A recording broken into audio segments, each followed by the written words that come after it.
Göydə olanın sizi yerə batırmayacağına əminsinizmi? O zaman yer hərəkətə gəlib titriyəcəkdir. Ya da ki, göydə olanın üstünüzə daşlar yağdırmayacağına əminsinizmi? Siz mənim xəbərdarlığımın necə nəticələr verdiyini biləcəksiniz. Müşriklərdən əvvəlkilər də bunu yalançı hesab etmişdilər. Görəydim mənim onları həlak etməyim necə oldu? Məyər onlar başları üzərində dəstə-dəstə pərvazlanıb uçan, hərdən də qanadlarını yığan quşları görmürlərmi?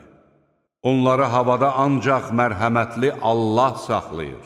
Şübhəsiz ki, O hər şeyi görür. Ya da mərhəmətli Allahdan başqa sizə kömək edə biləcək qoşununuz varmı? Kafirlər ancaq aldanmaqdadılar. Ya da O öz ruzusunu kəssə, sizə kim ruzi verə bilər? Xeyr, onlar təkəbbür göstərməkdə və haqdan qaçmaqda davam edirlər.